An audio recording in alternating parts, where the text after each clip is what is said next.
Bismillah, alhamdulillah, alhamdulillah. Kita masih melanjut di pembahasan Tarbiyatus Subyan. Terakhir yaitu Imam Ghazali setelah menjelaskan tentang ketika anak itu sampai di tamyiz, usia tamyiz, maka tidak seyogianya untuk diteledorkan masalah toharoh, masalah bersucinya dan sholatnya.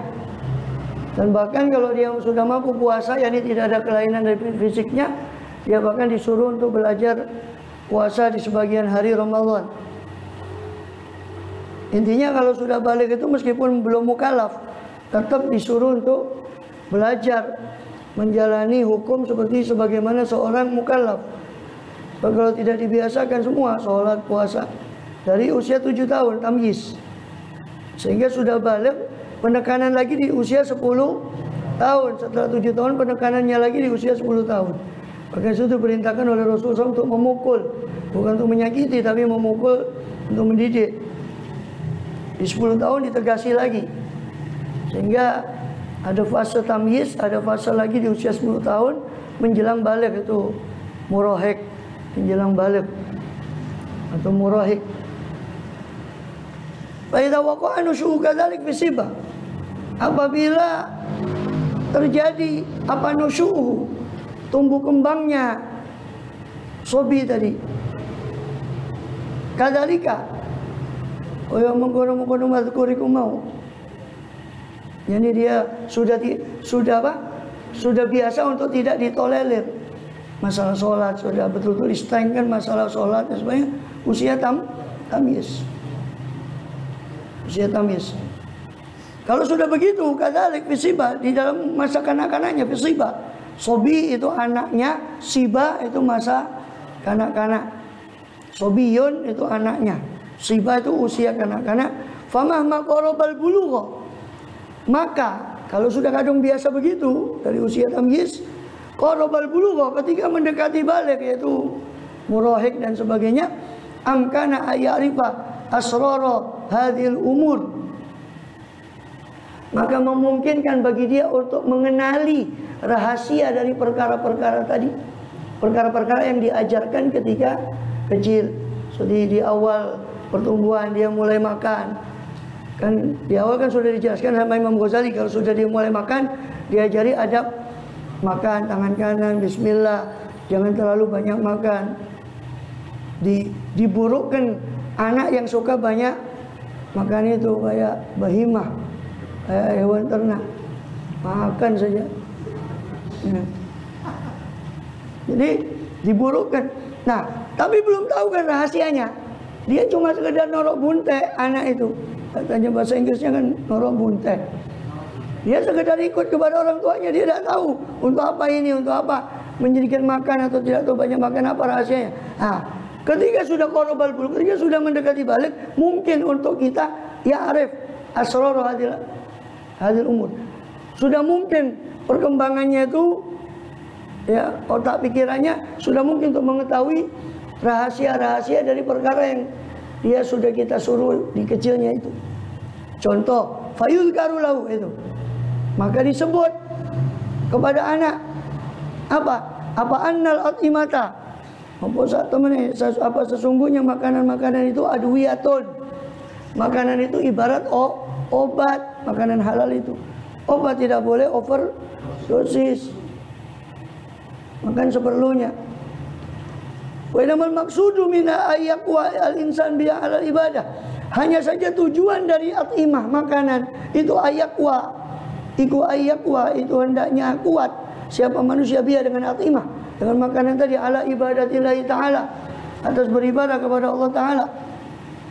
Wa ana dunya kullaha la aslalah, dan dikenalkan bahwasanya dunia, ana dunia iku matuf ke annal atimata, lan opo sak temene dunia iku kula sakabeh dunia iku la aslalah, tidak ada asalnya, tidak ada dasarnya. Dunia ini tidak ada pokoknya. Kenapa? Idza baqa'alaha, sebab tidak ada kekekalan bagi dunia ini. Dunia ini sarana, bukan tujuan. Dikenalkan begitu, bahwa dunia ini sarana, bukan tujuan. Jadi orang hidup di dunia memang harus, gimana namanya dia hidup di dunia, tapi Salahnya adalah ketika itu menjadikan tujuan, itu yang keliru. Ya bukan berarti nggak boleh sama sekali bukan. Ya, tapi dunia itu sarana. Wa ana dunya kulala aslala itu. Wa anal mauta yaqta naima. Dan bahwasanya kematian itu memutus apa maut akan kenikmatan dunia. Wa ana daru mamarin la daru makorin. Dan bahwasanya dunia ini daru mamarin, tempatnya lewat. La daru makorin, bukan tempat menetap. Dikenalkan pada dia, sehingga ada kedunian. Mohon maaf ya, itu tadi berapa kali saya ulang. Orang sekarang kalau diajari begini, disuruh kenalkan begini, takut anaknya nggak punya obsesi kepada dunia. Dan sudah kayak saya katakan, kedunian itu tidak butuh les. Orang kedunian itu tidak butuh les, tidak butuh dileskan supaya kedunian. Oh no, anak dileskan supaya yang ada itu sudah include, sudah dibawa manusia itu tabiatnya begitu.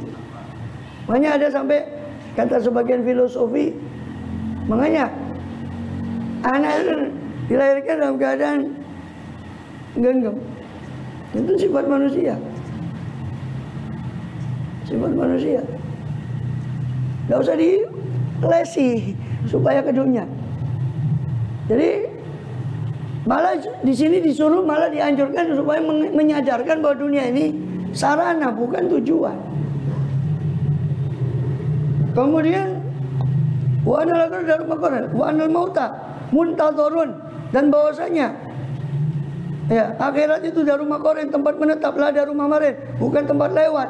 Wa anal mauta muntadharun, dan bahwasanya kematian itu ditunggu, dinanti, fi kulli sa'ah, di setiap saat.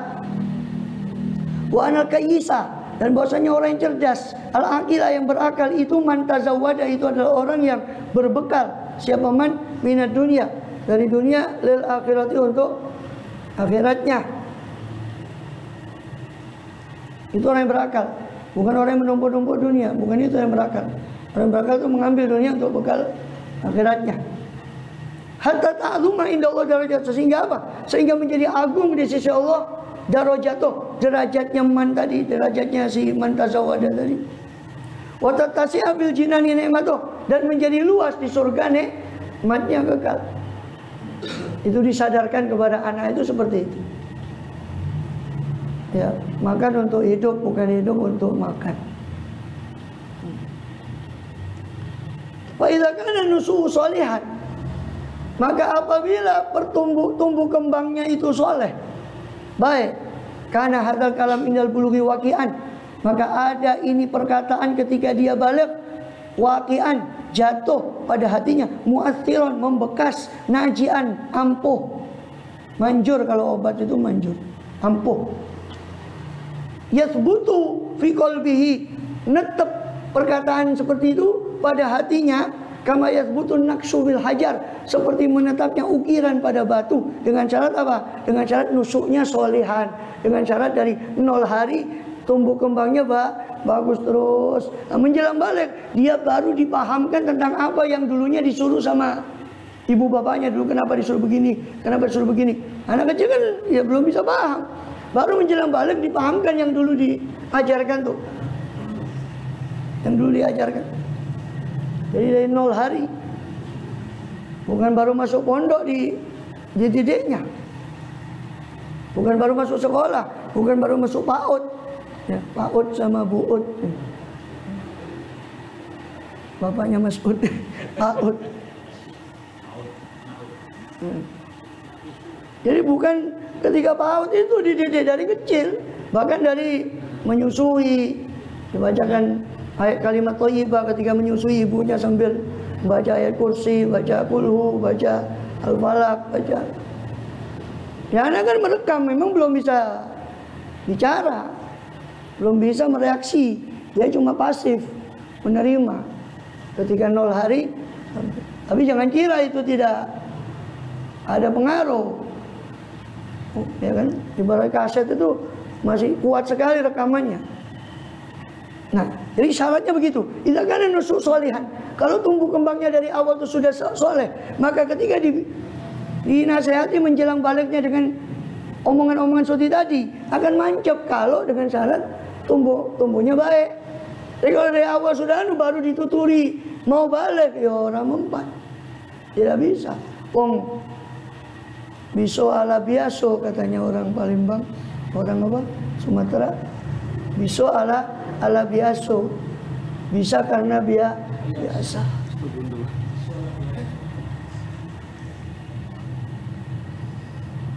Kemudian apa? Wa in waqa'a nusubiki ini. Wa in waqa'a nusubiki la bidzalik, tapi kalau tumbuh kembangnya berada pada khilaf bidzalik, pada berlawanan dari yang disebutkan di awal tadi, dari awal kemarin kita bahas. Setas dituturi baru mau balik. Ya. Hatta alifa sobiyul laiba, sehingga terbiasa si anak itu bermain-main. Ini main kan sudah kita jelaskan kemarin, main itu ya memang nggak pantas juga bagi anak itu terus belajar tanpa ada jeda waktu yang itu tidak bagus. Tapi ini maksudnya anak itu sudah terbiasa bermain dengan permainan yang melampaui batas, wal fuhsya, terbiasa berbuat keji, wal waqaha, terbiasa untuk waqaha, tidak tahu malu, wasyaruhat wami, terbiasa rakus akan makanan, walibasi dan pakaian, watazayyun dan berhias, watafakur, terbiasa untuk berbangga-bangga sesama temannya dengan mainannya, dengan pakaiannya. Naba qalbuhu, maka enggan hatinya an qabulil haqqi, dari menerima kebenaran, nabwatal haiti anitinil yabis, seperti tidak menerimanya haid, tembok, dari tinil yabis, tanah yang kering. Tembok dilempar tanah kering, kalau tanah liat yang basah mancep mungkin. Tapi kalau tanah kering dilempar tembok, jatuh. Maka seperti itu. Orang yang dari kecilnya sudah anak itu tidak dibiasakan baik, baru mau dewasa, baru mau balik, baru dituturi, ya ibarat tanah lempung yang kering dilempar ke tembok, ya jatuh lagi, tidak ada pengaruh. Ya memang tetap namanya orang tua nggak mungkin, ya nggak mungkin putus asa lah. Ya itu semua semua di dalam hidayah Allah. Ya, cuma secara sunnatullah, secara hukum Allahnya begitu kan, secara sunnatullahnya begitu. Adapun Allah mau kasih hidayah itu tidak menutup kemungkinan. Ya bukan berarti terus dijarno ya, bukan, ya gak betul juga. Ya tetap diusahakan. Salah asuhan. Ya. Karena sudah salah asuhan, Mara Rusli, novel salah asuhan. Fa'awailul umuri, maka pertama perkara, dialah yang bagi antura'a, dialah al-umur, itulah yang seyogyanya antura'a, untuk dijaga. Jadi yang harus patut dijaga betul-betul itu di pertama kali itu, ketika kecil itu. So besarnya itu nanti ikut apa katanya kecil itu, waktu kecilnya. Fa inna sabiyya bi jawari khuliqa qabilan lil khair. Mendidik seperti ini nih lebih sulit loh ya, daripada sekedar memberi informasi. Ilmu nahwu shorof contohnya, itu informasi, ya kan? Dia bisa nyerap mungkin. Tapi mendidik seperti ini lebih sulit lagi. Sekedar transfer. Makanya di dalam dunia pendidikan, baik di dunia tarbiyah di bangku kuliah maupun di kajian klasik, kitab klasik tentang tarbiyah, itu dibedakan antara ta'lim dengan ta'dib. Ta'dib itu mendidik, ta'lim itu sekedar transfer informasi, itu ta'lim. Ta'dib itu mendidik, beda. Ada pengajaran, ada pendidikan. Dalam istilah ilmu pendidikan itu ada pengajaran, ada pendidikan. Ada ta'lim, ada tarbiyah atau ta'dib. Beda. Ta'lim lebih gampang, sekedar transfer informasi, paham, tidak paham, itu aja. Tarbiyah ini lebih sulit, mendidik.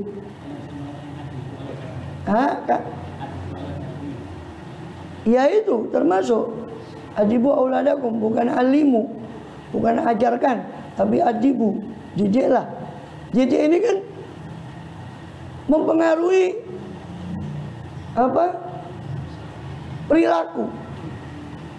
Ya, lebih kepada perilaku. Jadi lebih sulit, butuh pembiasaan. Makanya dikatakan oleh Mauzali itu dikatakan al-umur allati yang bagi antoroa. Itu awailul umur. Awailul umur itulah ya allati yang bagi antoroa. Pertama perkara yang kemarin kita jelaskan dari 0 hari, dari pendidikan mulai dari kecil itu, yang kemarin sudah berapa episode kita jelaskan, itu yang harusnya diperhatikan dulu.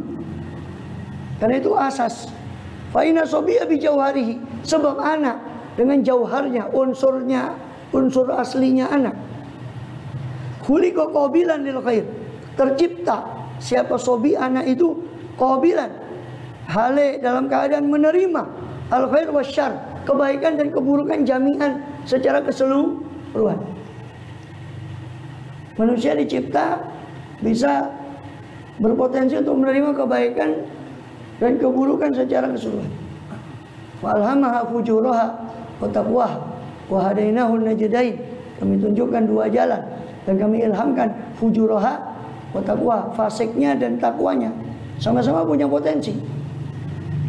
Wa innama abawahu, hanya saja kedua orang tuanya lah yang yamilani bi, yang mencondongkan kepada anak ila ahadil janibaini, kepada salah satu dari 2 sisi. Qala sallallahu alaihi wasallam, kullu mauludin yuladu ala fitrati, setiap maulud, bayi yang dilahirkan itu yuladu, dilahirkan atas fitrah, kesucian. Wa inama abawahu, hanya saja kedua orang tuanya yuhawwidanihi wa yunassiranihi wa yumajjisani, hanya saja kedua orang tuanya yang meyahudikan dia, menasranikan dia, atau memajusikan dia. Itu ditutup pasal ini dengan satu kisah dari Sahal bin Abdullah Tustari, bagaimana pendidikan yang dia dapat dari saudara ibunya Muhammad bin Sawwar. To be continue aja, kisahnya agak panjang itu. Saya bacakan sedikit dari kitab Simtul Igyan fi Tarbiyatis Sibyan. Waliyaltazim bilal kiramil awliya al-muttaqina sholihin al-asfiya. Waliyaltazim, hendaknya memegangi siapa sobi anak itu fi'lal kiramil awliya, akan perbuatan orang-orang mulia, para awliya, wasolih al-muttaqin, yang takwa, as-solihin, yang soleh, al-asfiya, orang-orang pilihan Allah. Wa ya'tamid julusahu bainahum, dan hendaknya mengandalkan duduknya si anak tadi di hadapan para aulia, hatta yuwafiq tabahumu, sehingga bersesuaian tabiat si anak dengan tabiatnya para orang-orang yang soleh.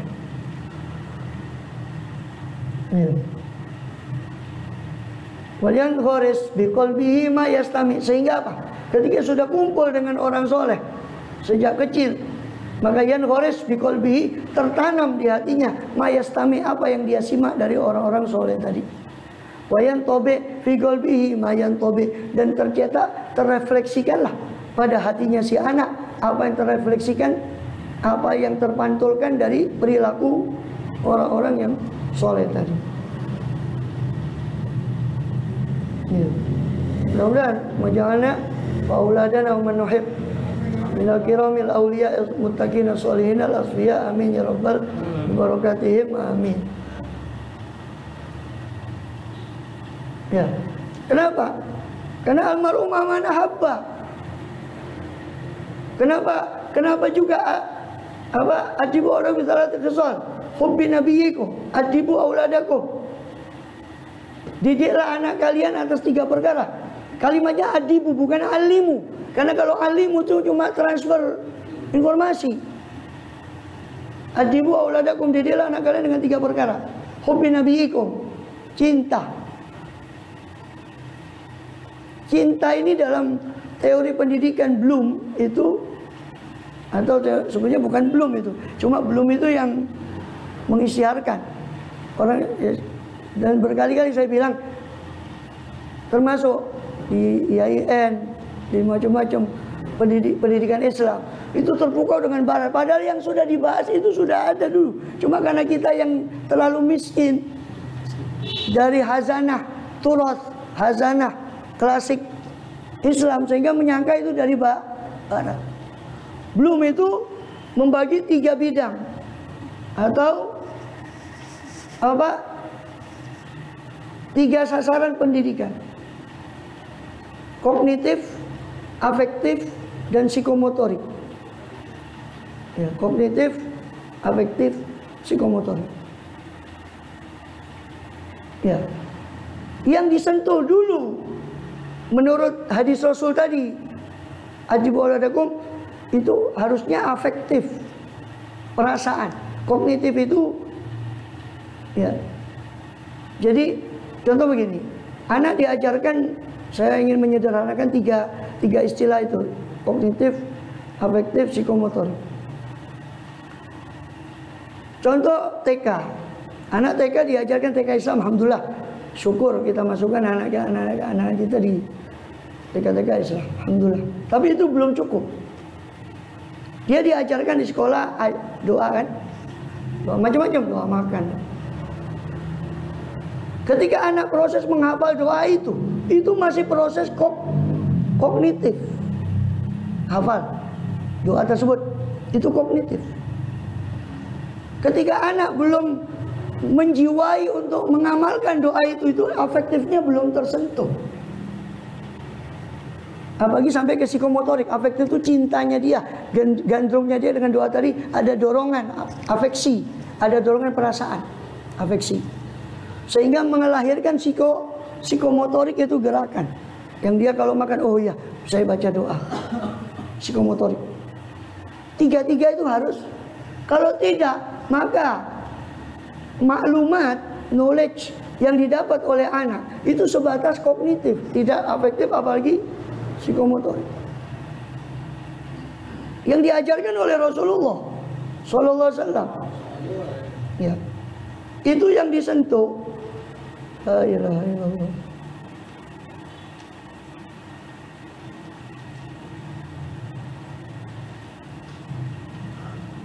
Ya, yang disentuh oleh, yang disuruh diajarkan oleh Rasulullah SAW, yang disuruh disentuh itu adalah afektifnya. Hubbi nabiikum, cinta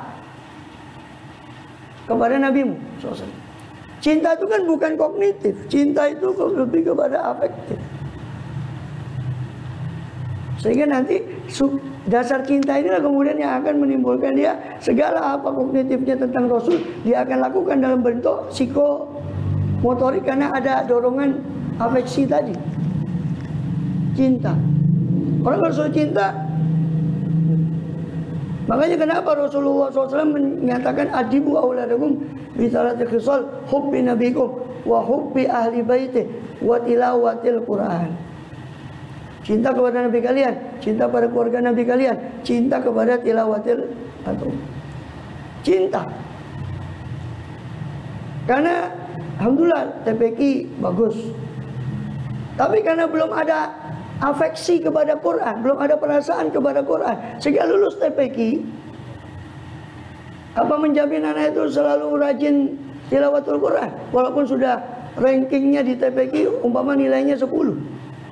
Itu nilai kognitifnya, bukan nilai afektifnya. Paham ya? Yang harus dididik itu 3 bidang tadi, bukan hanya kognitif, tapi afektif sampai ke psikomotorik. Anak makan langsung otomatis kalau sudah afeksinya jalan, psikomotoriknya ikut. Ikut apa kata afeksinya, afektif.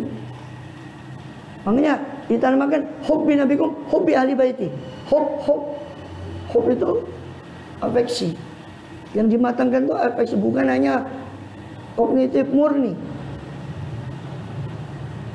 Ini yang kadang pendidikan hanya menghasilkan nilai. Nilai penting untuk evaluasi, tapi kalau sekedar nilai kognitif, saya rasa belum mencapai goal dari pendidikan itu sendiri.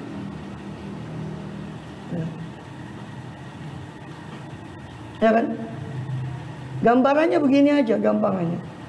Orang tua lebih suka nilai rapotnya anak itu 10, 9. Tapi kadang kurang memberi apresiasi ketika anak itu perilakunya bagus. Kan gitu. Jujur saja. Kan gitu. Lebih senang ketika nilainya. Tapi ketika berperilaku bagus itu dianggap suatu yang biasa. Dan kalau kita kaitkan dengan teori mutaakhir dalam dunia pendidikan, yaitu apa? Teori multi intelligence, ya, multiple intelligence, kecerdasan majemuk, bahwa anak itu tidak ada yang bodoh, cuma kemampuannya beda-beda. Boleh fakine 6, fakine 5 dicacat, matematikanya 5 langsung dimarahi. Mungkin dia punya kecerdasan yang berbeda, yang bukan di situ. Jadi menurut teori multiple intelligence itu nggak ada manusia yang bodoh, nggak ada. Cuma kecerdasannya beda-beda.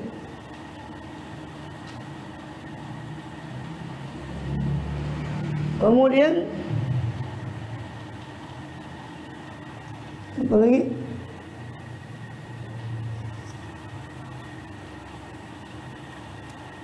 Maka almarhum man ahabba. Makanya Rasul kenapa menegaskan almarhum aman ahabba. Masa opo yo cinta itu cukup. Orang akan dikumpulkan bersama orang yang dicinta. Loh itu tadi saya sudah jelaskan tentang afektif. Orang kalau sudah afeksinya jalan, dia akan ikut pada yang dicintainya. Itu pentingnya almarhum man ahabba. Kelihatannya simpel. Cinta toh, cintai aspal asli apa palsu ya opo masuk almarhum man ahabba. Enggak gitu teorinya. Kan gitu. Kelihatannya, pokoknya cinta. Cuma di sini toh ya gampang, semua mengaku cinta. Kata penyair, kullun yadai waslan bilailah, walaila lam tukira bidzaka. Semua ngaku punya hubungan dengan Laila, padahal Laila tidak mengakui hubungan itu. Catat itu.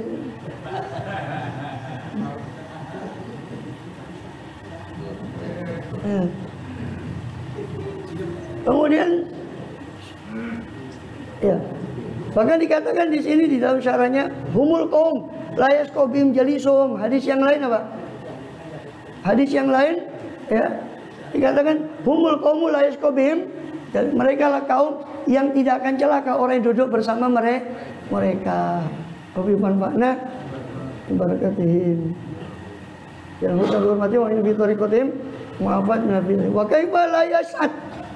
Dikomentari oleh Syekh Abdullah Basaudan di kitab Tarbiyatus Sibyannya ini, Samtul Iqiyahnya ini, bagaimana tidak bahagia orang yang duduk bersama mereka, sedangkan mereka adalah wuratu ilmin Nabi SAW, pewaris ilmunya Nabi SAW. Mustaqiman sunnah, orang yang istiqomah atas sunnahnya Nabi, muttabi'una di tariqatih, mengikuti tariqatnya Nabi SAW. Mutakhalliquna bi akhlaqih, berakhlak dengan akhlaknya Nabi SAW. Maka cinta itu membuat keajaiban itu tadi. Makanya dikatakan, itu kan pertanyaan Badui tadi, ya Rasulullah, saya belum siap banyak sholat, banyak puasa, kapan kiamat? Nah, apa yang kau siapkan? Saya tidak siap banyak sholat, tapi saya cinta kepada Allah. Dan langsung Rasul mengatakan gini, yusharul maru atau almaru ma'aman ahabba. Yang beliau cotek itu cintanya tadi supaya nambah. Karena secara logik, secara sunnatullah dan logik, orang kalau nambah cinta dia akan nambah untuk mengikuti yang dicintai. Itu otomatis. Kadang orang kan merasa aneh dengan hadis, mosok cinta tok iso. Bukan itu. Rahasianya bukan di situ. Nah, kalau cintanya aspal tadi ya jelas nggak bisa. Itu kan cuma kulun yadai waslan bilaila tadi. Semua ngaku cinta sama Laila, tapi Laila tidak mengakui. Kasihan. Bertepuk sebelah tangan.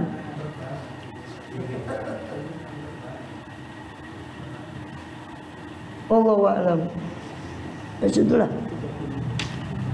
Nanti itu tinggal tersisa kisahnya Sahal bin Abdullah Tustari. Bagaimana pendidikan Sahal bin Abdullah Tustari melalui daripada Khal, saudari ibunya Muhammad bin Sawar. Nanti insyaallah kita ambil.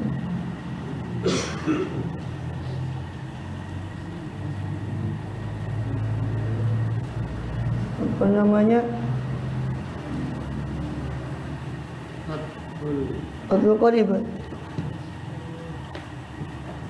Abdul Qarib Mujib sampai bab nikah ya kemarin. Sampai mana itu?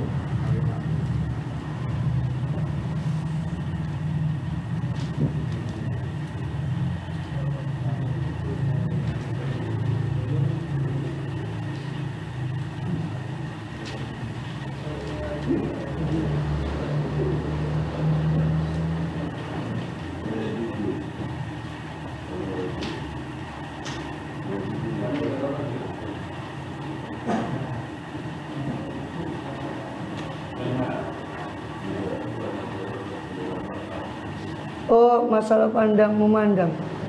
Ya, nazar. Memandang sebelum memilih sebelum menikah.